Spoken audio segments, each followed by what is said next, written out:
नमस्कार विद्यार्थी मित्रांनो, मी अभिलाष वराडे ऑनएस अकॅडमीच्या युट्यूब चॅनलवर पुन्हा तुम्हा सगळ्यांचे स्वागत करतोय. विद्यार्थी मित्रांनो, परिश्रम आपला जो डेली आन्सर रायटिंगचा प्रोग्राम चालू आहे आणि जो प्रोग्राम मी स्वतः तिथं कंडक्ट करतोय, त्या डेली आन्सर रायटिंग प्रोग्रामचा आज आपला कितवा दिवस आहे? 5वा दिवस आहे. आता बघा, याच्या आधी आपण ऑलरेडी 4 प्रश्न डिस्कस केलेले आहे आणि हे जे प्रश्न मी इथे तुम्हाला विचारतोय हे कोणत्या टॉपिकवर आहे, काय टॉपिकवर आहे, असे प्रश्न मला विद्यार्थी जेव्हा विचारतात तर मी स्पष्ट सांगू इच्छितो की आपण एक व्हॉट्सअप ग्रुप बनवलेला आहे. ज्या कोणी विद्यार्थी जे ऑनलाईन बघत असतील, ज्यांनी अजूनपर्यंत तो व्हॉट्सअप ग्रुप जॉईन नसेल केला आन्सर रायटिंग संदर्भातला, तो व्हॉट्सअप ग्रुपची लिंक डिस्क्रिप्शन मध्ये दिलेली आहे, तिथून तुम्ही जॉईन करू शकता. अन्यथा तुम्ही डायरेक्टली मला या नंबरवर कॉल करू शकता 8806242059. ठीक आहे, या नंबरवर कॉल करा किंवा व्हॉट्सअप करा आणि म्हणा सर मला डेली आन्सर रायटिंग जॉईन करायचं आहे. मी लगेच तुम्हाला लिंक शेअर करून देईल. आणि हे जे प्रश्न मी तुम्हाला विचारतोय त्या ग्रुपवर मी 100 दिवसाचा प्लॅन म्हणजे राज्यसेवा मुख्य 2026च्या अनुषंगाने 100 डेज प्लॅनची मी एक पीडीएफ टाकलेली आहे. त्या पीडीएफच्या अनुसार आपण हे प्रश्न तिथं घेतोय.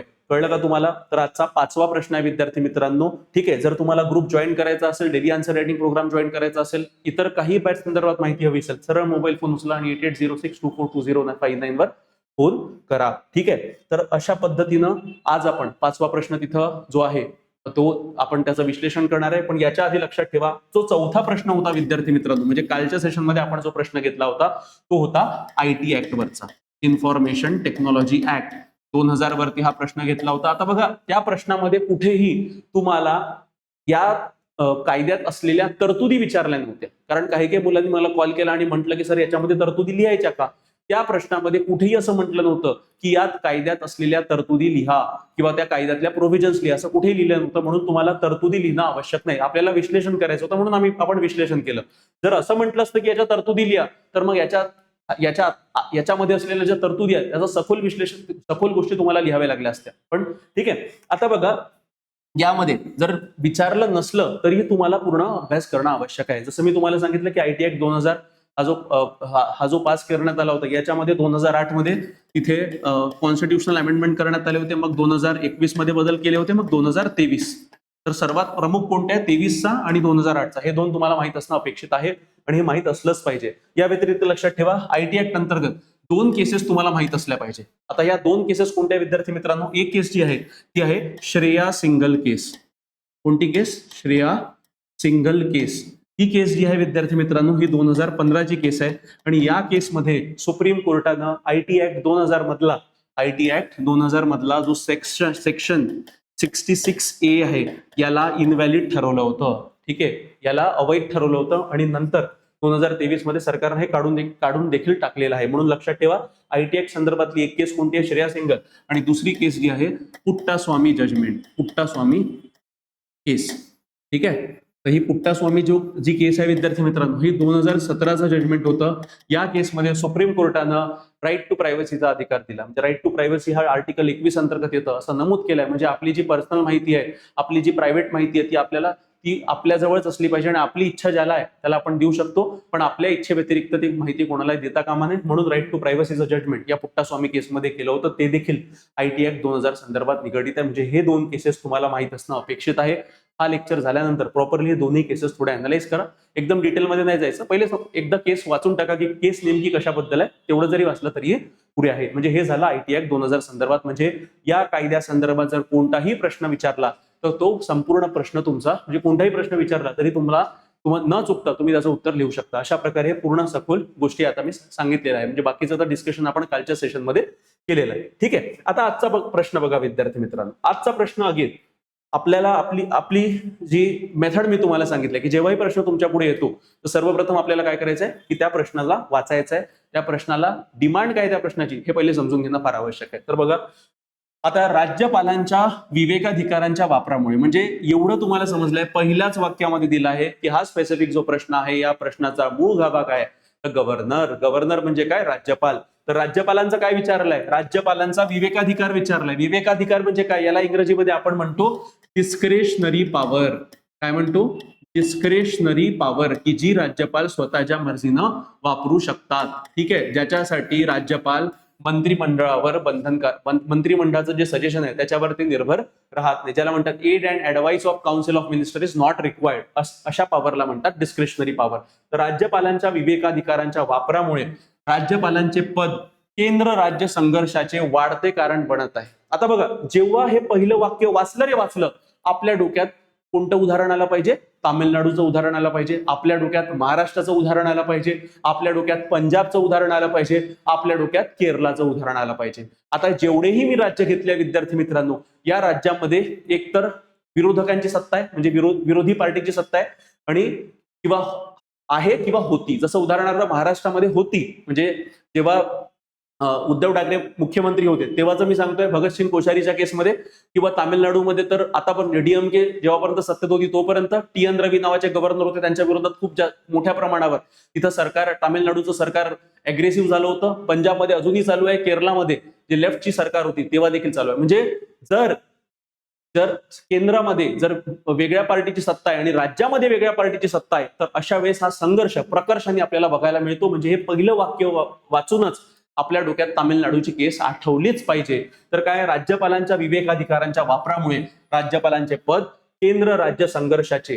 वाढते कारण बनत आहे. म्हणजे बघा, पहिली डिमांड काय आहे प्रश्नाची ती समजून घ्या. तर पहिली डिमांड आहे की तुम्हाला राज्यपालांचे विवेकाधिकार माहीत असणं अपेक्षित आहे, आणि त्या राज्यपालांच्या विवेकाधिकारात केंद्र राज्य संघर्ष कसा तिथं फोफावतोय हे तुम्हाला तिथे एक्सप्लेन करणं आवश्यक आहे. ठीक आहे, ही झाली पहिली डिमांड.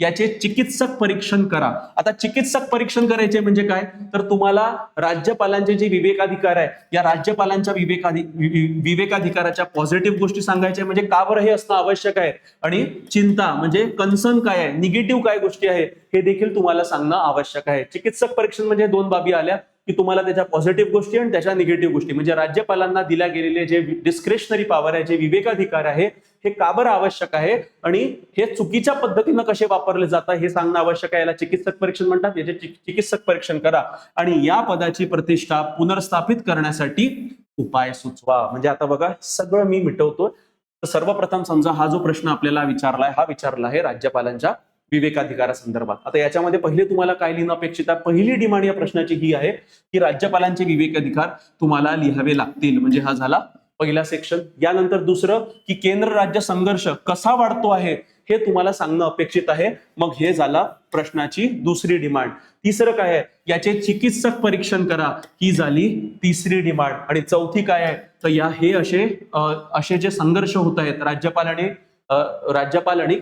राज्यांमध्ये, तर हे होऊ नये म्हणून त्यावरती उपाय सुचवा. म्हणजे एकंदरीत या प्रश्नामध्ये 4 डिमांड आहे विद्यार्थी मित्रांनो. आता याच्यामध्ये लक्षात ठेवा, हा जो पहिला ए आणि बी डिमांड आहे ही लिहिताना तुम्हाला एकत्रित लिहिणं आवश्यक आहे, कारण तेव्हाच तुमची शब्दांची बचत होणार आहे. कारण इथे कसं, तर तुम्हाला 150 शब्दात, म्हणजे 10 गुणांचा हा प्रश्न 150 शब्दात तुम्हाला उत्तर लिहिणं अपेक्षित आहे. तर यामध्ये अशा पद्धतीनं तुम्हाला करायचंय. म्हणजे काय, तर तुम्हाला राज्यपालांचे विवेकाधिकार माहीत असले पाहिजे. ऍटलिस्ट संविधानात दिलेल्या ज्या विविध कलमा आहेत त्या देखील त्या तरी तुम्हाला माहित असणं अपेक्षित आहे. महत्वाच्या कलमा सगळ्याच माहित असणं अपेक्षित नाही. ठीक आहे, तर हे, आणि मग चिकित्सक परीक्षण की का बरं राज्यपालांना दिलेले विवेकाधिकार का बरं आवश्यक आहे हे, आणि का बरं त्याचा गैरवापर कसा होतो हे सांगणं आवश्यक आहे. आणि सर्वात शेवटलं म्हणजे तुम्हाला उपाय सुचवायचा आहे की जेणेकरून हा केंद्र राज्य संघर्ष तिथं टाळला गेला पाहिजे, अशा पद्धतीनं तुम्हाला उपाय तिथं सुचवावे लागतील. ठीक आहे, तर हा पूर्ण प्रश्नाचा गाभा मी अपेक्षा करतो तुम्हाला समजलेला असेल. कोणाला काही डाऊट असेल तर कमेंट सेक्शन मध्ये तिथे तुम्ही सांगू शकता. त्यानंतर ठीक आहे, आता उत्तराकडे येऊया. अगेन इंग्रजीमध्ये the governor's office has increasingly become a source of centre state friction. ठीक आहे, centre state friction due to the exercise of discretionary power, मी जे तुम्हाला आता सांगितलं, आणि critically examine and suggest measures to restore. जेवढं अंडरलाईन केलंय तेवढ्या डिमांड आहे. हे पहिली डिमांड, ठीक आहे, ही दुसरी डिमांड, ही तिसरी डिमांड, आणि ही चौथी डिमांड. हे झालं इंग्रजीतलं विश्लेषण. आता उत्तराकडे येऊया. हे बघा, एकदम सोप्या पद्धतीनं तुम्ही प्रस्तावना लिहू शकता. अशा प्रश्नांची प्रस्तावना लिहिताना तुम्ही करंट कंटेक्स्ट दिला तर अतियोग्य. ठीक आहे, अतियोग्य म्हणजे करंट कंटेक्स्ट म्हणजे काय, तर जे फॅक्ट्स अँड फिगर्स आहे ते सांगा. जसं मी तुम्हाला सांगितलं की राज्यपालांसंदर्भात राज्यपाल आणि राज्य शासन यामधले झगडे कुठे चालू आहे, तर मुख्य मेन झगडा चालू होता तामिळनाडूमध्ये आणि एक वेस्ट बेंगालमध्ये. वेस्ट बेंगालमध्ये जेव्हा तृणमूल काँग्रेसची सरकार होती तेव्हा देखील झगड झाला, आणि तामिळनाडूमध्ये तर मोठ्या प्रमाणावर झाला होता. ठीक आहे, जेव्हा टी.एन. रवी हे तामिळनाडूचे गव्हर्नर होते तेव्हा. ठीक आहे, आता बघा, प्रस्तावना इथे मी जी लिहिलेली आहे ती मी ट्रेडिशनल पद्धतीची लिहिली आहे. म्हणजे जर तुमच्याकडे कोणतीही आकडेवारी नसेल, जर तुमच्याकडे कोणताही डेटा नसेल, तुम्हाला माहिती नसेल की तामिळनाडूमध्ये काय चालू आहे, हे काय चालू आहे, ते मग अशा परिस्थितीत इंट्रोडक्शन कसं करायचं, तर साधी सोपी डेफिनेशन मी काय सांगितलंय, ज्या मुद्द्यावर तुम्हाला टॉपिक प्रश्न विचारला आहे त्याच मुद्द्याला डिफाईन करा.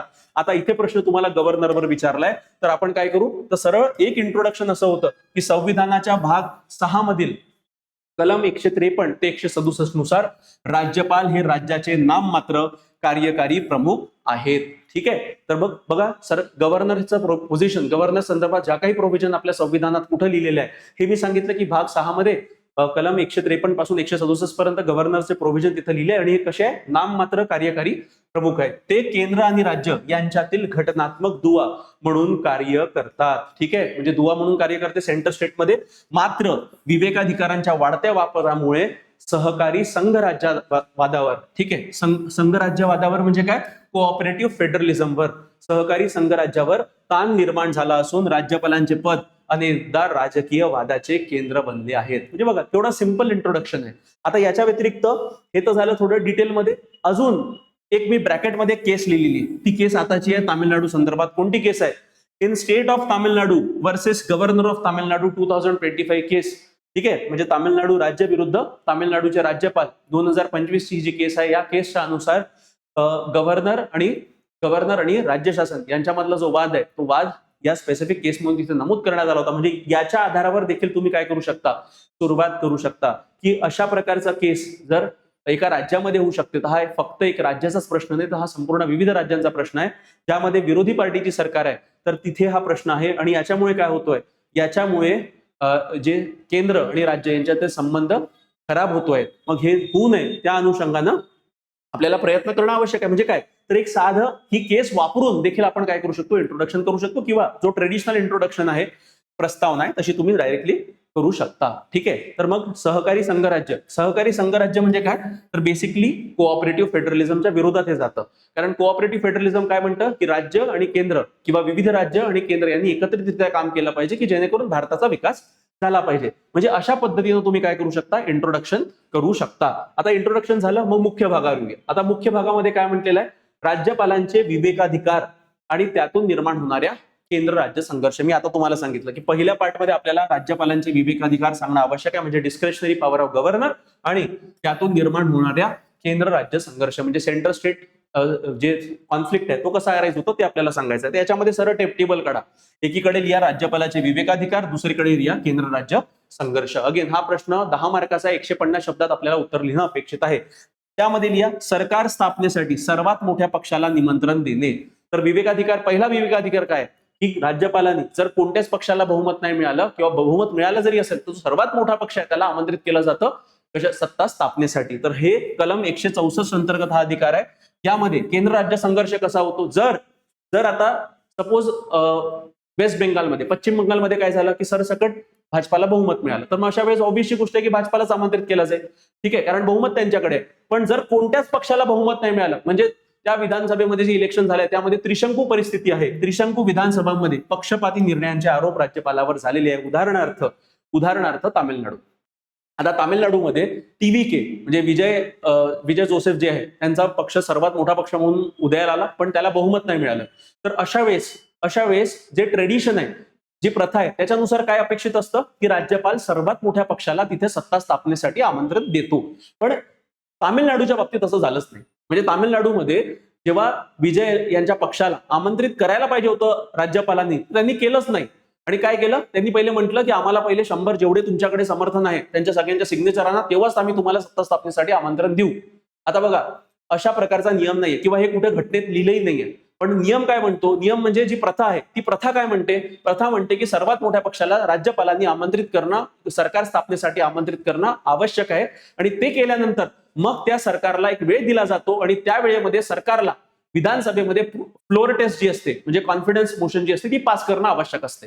अशा प्रकारचा काय प्रथा आहे. पण ही प्रथा जनरली राज्यपालांनी तामिळनाडूच्या बाबतीत सध्या परिस्थितीत पाळली नाही. पण तेच जिथे बीजेपी आहे, जिथे सत्ताधारी पक्ष आहे, म्हणजे जो केंद्रात आणि जो राज्यात आहे, त्याला जर सर्वात जास्त पद असेल तिथे नियम वेगळे, आणि विरोधी जर कोणता राज्य असेल जिथे विरोधी पक्ष सर्वात जास्त सीट मिळून आलाय त्याच्यासाठी नियम वेगळे. म्हणजे अशा प्रकारचा दुजाभाव तिथं केला जातो. तर हेच त्रिशंकू विधानसभामध्ये पक्षपाती निर्णयांचे आरोप, आणि हे जनरली काही पहिल्यांदा नाही झालेले आहे, काँग्रेसच्याही काळात झाले पण आताही होत आहेत. त्यानंतर दुसरं विवेकाधिकार काय, तर विधेयके राष्ट्रपतींकडे राखून ठेवणे. ठीक आहे, विधेयके राष्ट्रपतींकडे राखून ठेवणे हे कोणत्या कलमांतर्गत केलं जातं? कलम 200 आणि कलम 201 अंतर्गत केलं जातं. आता याच्यामध्ये काय होतं की राज्य कायदे व प्रशासनात विलंब होतो. म्हणजे राज्याला कायदे करण्यात आणि प्रशासन चालवण्यात जे काही कायद्यांची आवश्यकता असते ती विलंब केले जातात. म्हणजे एक प्रकारे काय, आता गव्हर्नर इलेक्टेड आहे का? आता गव्हर्नर इलेक्टेड नाहीये, तो नाम मात्र आहे. इलेक्टेड कोण आहे? सरकार इलेक्टेड आहे. मग कायदे जर सरकार बनवत असेल, कारण लोकांनी सरकारला निवडलेलं आहे, तर अशा परिस्थितीत जे लोकांनी निवडून दिलेले जे हे आहे म्हणजे लोकप्रतिनिधी आहे त्यांचे कायदे अमान्य करायचे आणि गव्हर्नर त्याच्यावर बसायचं, तर हा कुठला न्याय आहे? म्हणजे हे लोकशाहीला धरून नाहीये. म्हणून हा जो विवेकाधिकार गव्हर्नरकडे आहे, याचा दुरुपयोग जनरली कुठे होतो? तर जिथे केंद्रात वेगळी सत्ता आहे आणि राज्यात वेगळी सत्ता आहे तिथे हे प्रकर्षाने जाणवतं. त्यानंतर तिसरा विवेकाधिकार काय? तर विधेयकांना संमती न देणे. आता हे गव्हर्नरच्या बाबतीत, म्हणजे गव्हर्नर बहुतांश वेळा काय करतात तर ते बिलला संमती देतच नाही. हे कलम 200 अंतर्गत गव्हर्नरला पॉवर मिळालेला आहे. यामुळे सरकारची कोंडी केली जाते व घटनात्मक अनिश्चितता इथं येते. त्यानंतर राष्ट्रपती राजवटीची शिफारस करणे. आता गव्हर्नरला अधिकार आहे, जर त्या राज्याचे जो कामकाज आहे ते कामकाज जर संविधानिक पद्धतीनं होत नसेल तर गव्हर्नर राष्ट्रपतींना अपील करू शकतो की काय करा, या राज्यामध्ये राष्ट्रपती शासन लागू करा. कलम कोणतं? 356. आता याच्यामध्ये देखील काय होतं ना की बहुतांश वेळा विरोधी पक्ष जिथे सत्तेत आहे अशा राज्यांना टार्गेट केलं जातं. विरोधी पक्षांच्या राज्याविरुद्ध हे प्रोव्हिजन तिथं याचा गैरवापर केला जातो. आणि त्यानंतर सर्वात मोठा मुद्दा जो आता रिसेंटली खूप गाजत होता तो म्हणजे विद्यापीठांचे कुलपती म्हणून भूमिका, म्हणजे चान्सलर ऑफ युनिव्हर्सिटीज. तर राज्यामध्ये चान्सलर कोण असतो? गव्हर्नर असतो. पण हे कोण डिसाईड करतं? तर त्या स्पेसिफिक राज्याचा जो कायदा असेल त्याच्यानुसार डिसाईड केलं जातं. पण जर त्या राज्याने तो कायदा बदलला तर तो अधिकार म्हणजे प्रत्येक युनिव्हर्सिटीचे उपकुलगुरू निवडण्याचा अधिकार जो असतो तो अधिकार कोणाकडे असतो? तो अधिकार गव्हर्नरकडे असतो कायद्यानुसार. पण जर राज्यांनी ठरवलं की तो कायदा काढायचा आहे तर राज्य सरकार ते करू शकते. ठीक आहे, पण याच्यामध्ये देखील बहुतांश वेळा काय होतं? याच्यामध्ये देखील बहुतांश वेळा गव्हर्नर आडखाती भूमिका घेतात, म्हणजे निवडून आलेल्या राज्य सरकारशी संघर्ष करतात. ठीक आहे, म्हणजे एकमत होत नाही. आणि त्यामध्ये गव्हर्नर काय म्हणतो की मी जो कॅन्डिडेट निवडलाय तोच तिथं काय असला पाहिजे?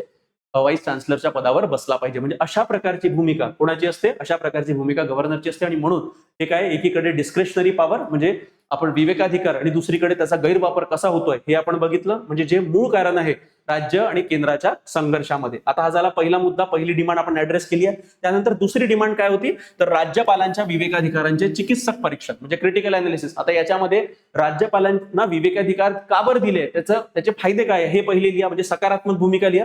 तर पहिलं तर आहे घटनात्मक संरक्षण, म्हणजे राज्यामध्ये सगळ्या गोष्टी संवैधानिक पद्धतीनं होत आहेत की नाही होत आहेत हे बघायचा अधिकार, याच्यावर वॉच ठेवायचा अधिकार गव्हर्नरला आहे. घटनात्मक संरक्षण, राज्य प्रशासन संविधान व राष्ट्रीय हितानुसार चालते याची खात्री करते.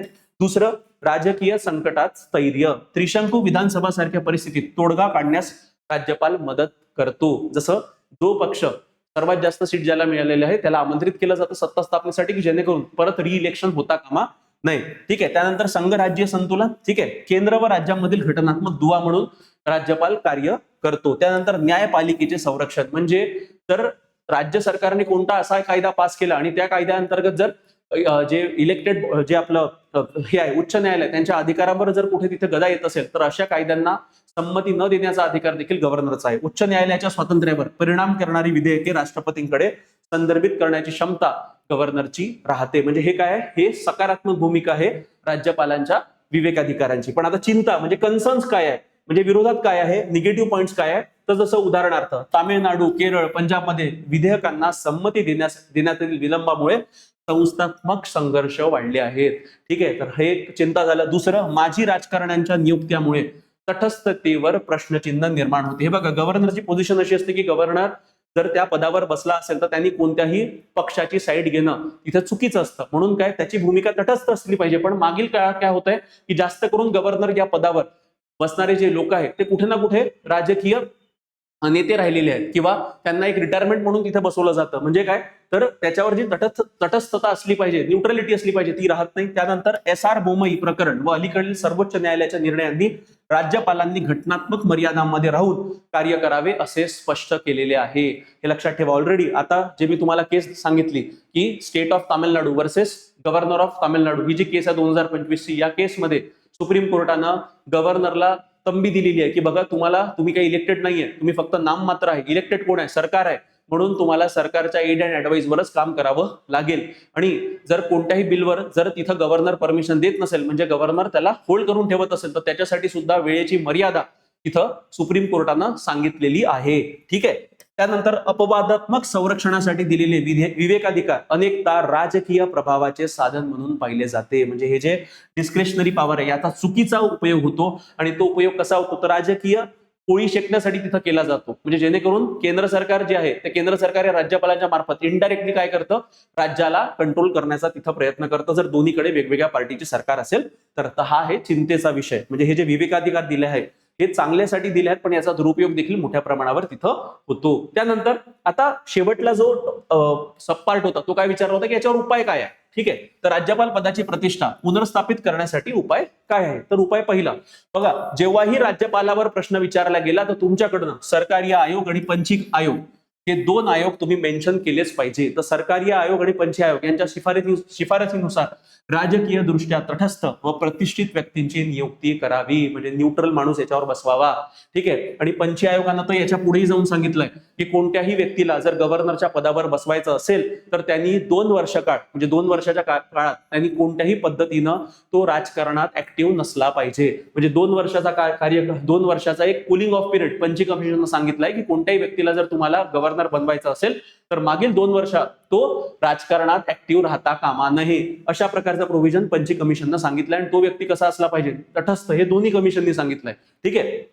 त्यानंतर विधेयकांना संमती देणे किंवा राष्ट्रपतीकडे राखून ठेवणे यासाठी घटनात्मक कालमर्यादा निश्चित करावी. आता ही जी कालमर्यादा आहे हीच कालमर्यादा state of Tamil Nadu versus governor of Tamil Nadu 2025 ची केस आहे, त्यामध्ये सुप्रीम कोर्टानं आखून दिलेला आहे. पण नंतरच्या सुप्रीम कोर्टच्या वर्डिक्टमध्ये असंही म्हटलं गेलं होतं हे काही बंधनकारक, म्हणजे हा जो निर्णय आहे वेळेची कालमर्यादा गव्हर्नरवर टाकता येत नाही, अशा प्रकारचं विधान तिथं सुप्रीम कोर्टानं केलंय. म्हणजे एक प्रकारे सुप्रीम कोर्ट म्हणू शकतो की सुप्रीम कोर्टानं कुठेतरी गव्हर्नरला वॉर्न केलेलं आहे की जर तुमच्याकडे बिल आलं, जर तुमच्याकडे विधानसभेनं बिल पाठवलं असेल राज्यामध्ये तर तुम्हाला ते काही कालमर्यादेतच काय करायचं आहे, पास करणं आवश्यक आहे. तर हे उपाय आहे. त्यानंतर तिसरा उपाय काय आहे, सरकार स्थापनेची प्रक्रिया व बहुमत चाचणी संदर्भातील प्रथा संहिताबद्ध कराव्यात. फार महत्वाचं आहे विद्यार्थी मित्रांनो. जसं मी तुम्हाला तामिळनाडूचं उदाहरण सांगितलं की TVK म्हणजे विजय यांच्या पक्षाला सर्वात जास्त सीट मिळवूनही त्यांना आमंत्रित केलं गेलं नव्हतं. म्हणजे आता ह्या ज्या काही सरकारी प्रथा असतात याला कोडिफाय करणं फार आवश्यक आहे. तर सरकार स्थापनेच्या प्रक्रिया व बहुमत चाचणी संदर्भातील प्रथा म्हणजे ज्या कन्व्हेन्शन्स आहेत याला संहिताबद्ध कोडिफाय करणं फार आवश्यक आहे. म्हणजे याला कुठेतरी लिखित असले पाहिजे. आणि त्यानंतर राज्यपालांना कार्यकाळाची सुरक्षितता देऊन मनमानी पदच्युती टाळावी. म्हणजे यांना फिक्स टेन्युअर द्यावं. तर पंच कमिशननं असं म्हटलंय की 5 वर्षाचा यांचा कार्यकाळ फिक्स असला पाहिजे. म्हणजे एकदा जर राज्यपालाला जर अपॉइंट केलं तर तो मॅक्झिमम 5 वर्षापर्यंत तो त्या राज्याचा राज्यपाल राहणारच असेल. ठीक आहे. तर आता काय होतं, आता केंद्र सरकार जोपर्यंत केंद्राला वाटतं की हा व्यक्ती त्या राज्याचा राज्यपाल असला पाहिजे तोपर्यंत तो राहतो. जेव्हाही केंद्राची मर्जी झाली तर त्या व्यक्तीला त्या राज्यपाल पदावरून कधीही काढल्या जाऊ शकतं. म्हणून काय होतं ना की बहुतांश वेळा हे राज्यपाल डिस्क्रेशनरी पॉवर जे विवेकाधिकार आहे त्याचा खुल्यापणे हे वापर करत नाही, म्हणून हे दबावात वापर करतात. म्हणून त्याच्यामुळे पुष्कळ वेळा राज्य आणि केंद्र संघर्ष तिथं आपल्याला दिसून येतो. आणि शेवटलं न्यायालयीन पुनरावलोकन व सहकारी संघराज्यवादाला प्रोत्साहन द्यावे. म्हणजे कोऑपरेटिव्ह फेडरलिझम आणि न्यायालयीन पुनरावलोकन म्हणजे ज्याला आपण इंग्रजीमध्ये म्हणतो ज्युडिशियल रिव्ह्यू. म्हणजे राज्यपालाचे जे निर्णय आहे ते राज्यपालाचे निर्णय ऑलरेडी सुप्रीम कोर्टाने सांगितलेले आहे ते ज्युडिशियल रिव्ह्यू अंतर्गत चॅलेंज केल्या जाऊ शकतात. म्हणजे जर राज्यपालांना कोणता चुकीचा निर्णय घेतला असेल तर त्या विरोधात राज्य सरकार कुठे जाऊ शकते, सुप्रीम कोर्टात जाऊ शकते. आणि सुप्रीम कोर्ट त्याच्यावर विश्लेषण करू शकतात. जर सुप्रीम कोर्टाला काही चुकीचं वाटलं तर त्या निर्णयाला सुप्रीम कोर्ट नकारू देखील शकते. तर हे झालं प्रश्नाची डिमांड. आणि यामध्ये त्यानंतर निष्कर्ष. आता निष्कर्ष काय करायचा आहे हा प्रश्न आपल्याला विचारला आहे गव्हर्नर संदर्भात. आता गव्हर्नर आणि राज्यांचा वाद जो होतोय या संदर्भात विचारलाय. तर निष्कर्ष लिहिताना तुम्हाला कन्क्लुजन करायचं आहे. तर बघा एकदम सिंपल भाषेमध्ये कन्क्लुजन केलंय मी 3 लाईनचं. राज्यपालांनी राजकीय घटक म्हणून नव्हे तर घटनात्मक संरक्षक म्हणून कार्य केल्यासच या पदाची प्रतिष्ठा टिकून राहील. फार महत्वाचं स्टेटमेंट आहे. एका स्टेटमेंटमध्ये पूर्ण मी कन्क्लुजन केलेलं आहे की राज्यपालांनी राजकीय घटक नव्हे. Governor is not a political actor, हे लक्षात ठेवा. राज्यपालांची भूमिका ही तटस्थपणाची भूमिका असली पाहिजे. म्हणून राज्यपालांनी राजकीय घटक म्हणून कार्य करणं अपेक्षित नाही. तर कसं कार्य केलं पाहिजे, घटनात्मक संरक्षण, कॉन्स्टिट्यूशनल प्रोटेक्टर म्हणजे संविधानाला रक्षण करण्यासाठी त्यांनी कार्य केलं पाहिजे. म्हणून कार्य केल्यासच या पदाची प्रतिष्ठा टिकून राहील आणि केंद्र राज्यांमधील विश्वास व सहकार्य अधिक दृढ होईल. ठीक आहे, एकदम सिंपल पद्धतीनं कन्क्लुजन आहे विद्यार्थी मित्रांनो, काही गवाजवा नाही. ज्या गोष्टी आपण आतापर्यंत सांगितल्या त्याच गोष्टी मी इथे 2 लाईनच्या माध्यमातून केल्या. म्हणजे अशा प्रकारचे स्टेटमेंट्स तुमचे तयार पाहिजे की जेणेकरून उद्या जाऊन जर गव्हर्नरवर प्रश्न आला तर सरळ तुम्ही हेच मुद्दे तिथे टाकू शकता. आणि मी गॅरंटी देतो हा टॉपिक मागच्या 3 ते 4 वर्षापासून चर्चेत आहे विद्यार्थी मित्रांनो. मागच्या वर्षी तर विचारलं नाही, पण या वर्षी विचारण्याची दाट शक्यता आहे. म्हणून गव्हर्नर संदर्भात जे प्रोव्हिजन्स आहे ते चांगल्याने वाचून जा, जेणेकरून जर असाच प्रश्न तुम्हाला विचारला तर तिथे तुमच्याकडे उत्तर त्याचं असलं पाहिजे. मी अपेक्षा करतो की या प्रश्नाची पूर्ण जी डिमांड आहे ती मी इथे ऍड्रेस केलेली आहे. अगेन याचं उत्तर इंग्लिशमध्ये देखील तुम्हाला मॉडेल आन्सर तुमच्या ग्रुपवर ऑलरेडी अपलोड केलेलं आहे, ते देखील एकदा बघून टाका. सेम गोष्टी ज्या मराठीतल्या आहेत त्या इंग्लिशमध्ये आपण इथे टाकलेल्या आहे. आणि प्रश्न अगेन परत मी सांगतोय, तुम्ही मॉडेल आन्सर जेव्हा लिहिता तेव्हा तुमचा फोकस प्रश्नावर असलाच पाहिजे. आता हा प्रश्न 10 गुणांचा आहे, म्हणजे याला तुम्हाला पेपरमध्ये 7 ते 7.5 मिनिटं लिहिणं अपेक्षित आहे. पण इथे जर तुम्हाला 15-20 मिनिटं लागले तरीही पुरे आहे, कारण हो करत करत आपल्याला वेळ कमी करायचा आहे. पण प्रश्न लिहिताना, प्रश्नाचं उत्तर लिहिताना मधामधात इंट्रो लिहिला, परत प्रश्न वाचायचा, बॉडीचा एक पार्ट लिहिला, परत प्रश्न वाचायचा.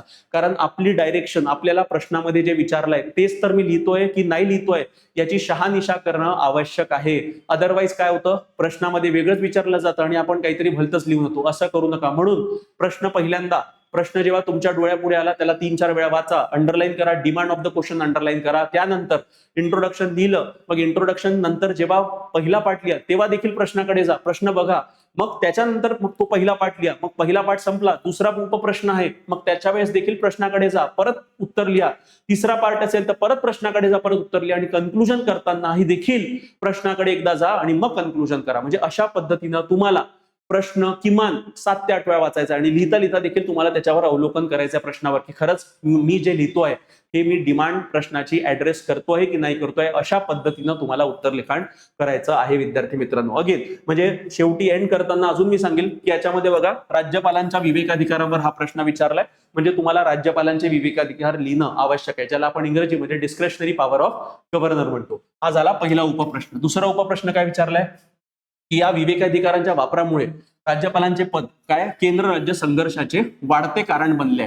तर हा झाला याचा दुसरा उपप्रश्न. म्हणजे केंद्र राज्य संघर्षाचे वाढते कारण काय, तर हे राज्यपालांचा विवेकाधिकार, हा दुसरा उपप्रश्न झाला. त्यानंतर विचारलंय तुम्हाला की या विवेकाधिकारांचे म्हणजे हे जे डिस्क्रेशनरी पॉवर आहे याचे चिकित्सक परीक्षण करा. ठीक आहे, म्हणजे अनालिसिस करायला लावलाय. तर याच्यामध्ये हा झाला तुमचा तिसरा उपप्रश्न. आणि मग तुम्हाला शेवटी विचारलंय की या गोष्टी होऊ नये, या गोष्टी टाळता याव्यात यासाठी उपाय सुचवा. म्हणजे हा झाला याचा चौथा उपप्रश्न. कळलं तुम्हाला? म्हणजे एका प्रश्नामध्ये तुम्हाला 4 उपप्रश्न आहे. आणि मी आताच सांगितलं ज्या पद्धतीनं मी उत्तर इथे लिहिलेलं आहे, मॉडेल आन्सर तुम्हाला दिलेला आहे, त्यामध्ये तुम्हाला हा पहिला आणि दुसरा उपप्रश्न टेबल फॉर्मॅटमध्ये जर तुम्ही लिहिला तर तुमची जागा वाचेल. म्हणजे 10 मार्काचा प्रश्न आहे, तर समजा की प्रत्येक प्रश्न 2.5 मार्काचा आहे. हे 4 उपप्रश्न असेल म्हणजे प्रत्येक किती मार्काचा आहे, 2.5 मार्काचा तिथं आहे. म्हणजे तुम्हाला विवेकाधिकार लिहिले 2.5 पैकी मार्क मिळतील. केंद्र राज्य संघर्षाचे वाढते कारण काय हे लिहिले 2.5 मार्क. चिकित्सक परीक्षण केले 2.5 मार्क. आणि उपाय सुचवला म्हणजे 2.5 मार्क. अशा पद्धतीनं मार्किंग स्ट्रक्चर असतं विद्यार्थी मित्रांनो. आणि हे मी स्वतः बनवत नाहीये, मी ऑलरेडी पेपर्स बघितले आहेत. युपीएससीचे आम्ही मॉडेल आन्सर मागवले ते त्याच्यामध्ये बघितलं आहे. तर अशा पद्धतीनंच तुम्हाला तिथं मार्क दिले जातात. मी अपेक्षा करतो की या प्रश्नामध्ये तुमची ऍक्च्युअल जी प्रश्नाची डिमांड आहे तुम्हाला कळली आणि उत्तर कशा पद्धतीनं लिहायचं हे देखील तुम्हाला कळलेलं असेल. आणि परत सांगतोय की गव्हर्नन्स संदर्भात इतर काही जे काही महत्त्वाच्या प्रोव्हिजन्स असतील ते संविधानात कोणते घटक आहे, काय आहे, कोणते कलम आहे हे तुम्ही लक्षात ठेवा. सगळेच कलम माहीत असणं अपेक्षित नाहीये, पण मुख्य 2-3 कलम जे आहे ते तुम्हाला माहीत असणं अपेक्षित आहे विद्यार्थी मित्रांनो. म्हणजे अशा पद्धतीनं जेव्हा तुम्ही अभ्यास करा तर आपला एका टॉपिकमध्ये एक प्रश्नातून एक टॉपिक आपला पूर्ण इथे कव्हर आपण करतोय. अशाच प्रकारचा आपल्याला अप्रोच इथं ठेवायचा आहे. जर कोणाला काही डाऊट असेल तर तुम्ही कमेंट सेक्शन मध्ये इथं टाकू शकता. अदरवाईज आपण आजच्या सेशनमध्ये इथंच थांबूया आणि उद्या भेटूया. ठीक आहे, तर कळलं तुम्हाला? काही डाऊट असेल तर अगेन कमेंट सेक्शन मध्ये तुम्ही टाईप करू शकता विद्यार्थी मित्रांनो. अदरवाईज तुम्ही काय करा, सरळ मला माझ्या नंबरवर कॉल करा. तुम्हाला काही डाऊट असेल 8806242059. कोणतीही बॅच जॉईन करायची असेल, नवीन बॅच असेल, मेंटरशिप असेल, काही जॉईन करायचं असेल तर सरळ मोबाईल फोन उचला आणि 8806242059 वर डायरेक्टली मला तुम्ही कॉल करू शकता. तर या व्हिडिओमध्ये इतकंच विद्यार्थी मित्रांनो. धन्यवाद. मी अपेक्षा करतो की कोणालाही काही डाऊट नसेल. चला एंड करतो. थँक्यू.